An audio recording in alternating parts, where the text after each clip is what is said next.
Hello, I'm CJ Wurlum. Last week, I came across this article, which argues America is transforming Islam because of relationships formed between Muslim immigrants and American-born non-Muslims.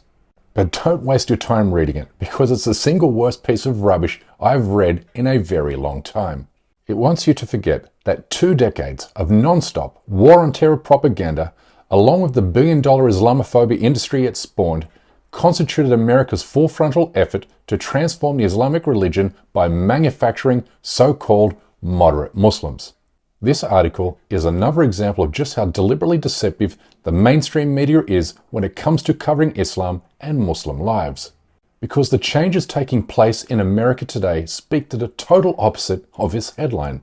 America isn't transforming Islam, but Islam is most definitely transforming America and for the better. Yes, you heard that right. Islam is transforming America, and there are literally dozens of data points to support this claim, which I will reveal throughout the remainder of this episode.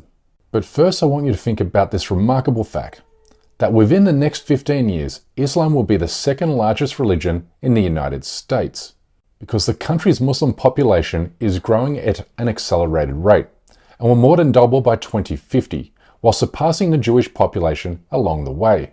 Why is this so remarkable? Because when we talk about the United States, we are talking about a country that has spent the past 20 years waging a war against Islam and the Muslim world. Every nation in every region now has a decision to make. Either you are with us or you are with the terrorists.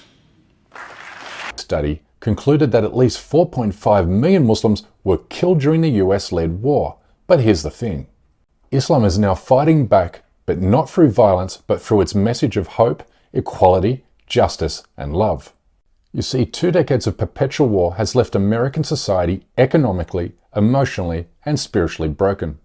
Because as every former empire knows from first-hand experience, the violence you sow in foreign lands is the violence you eventually reap at home.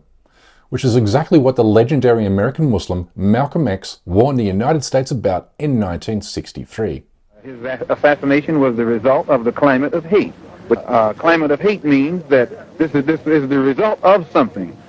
Lies about weapons of mass destruction in Iraq made Americans more distrustful of their government. Constant war abroad has made Americans more violent at home.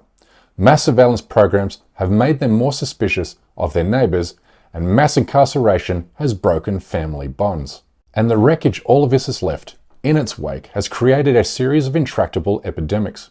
It is realized through soaring rates of mass shootings, suicide, and drug addiction.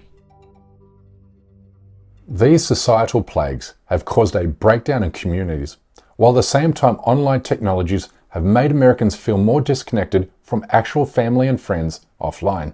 For these reasons, an ever-increasing number of Americans are taking a closer look at the religion they've been misled into fighting a war against for the past 20 years. What's happening is this, that the more you are told to fear something, the more likely you will take a closer look at the very thing that's meant to scare you.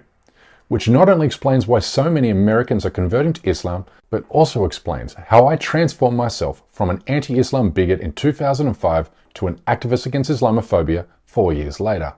I feared Islam after witnessing a terrorist attack, but fell in love with it after studying the Quran and learning about the flawless moral character of the Prophet Muhammad. I narrated my personal journey in a recent episode here. And we also revealed the phenomena of American soldiers converting to Islam after returning home from Iraq and Afghanistan. But no individual story proves the theory that the more Americans fear Islam, the more likely they will study it than this one about Richard McKinney, who became a Muslim at the very mosque he had planned to bomb. I'm a Muslim, a veteran, and a proud American. I had learned that I was completely wrong about everything that I felt.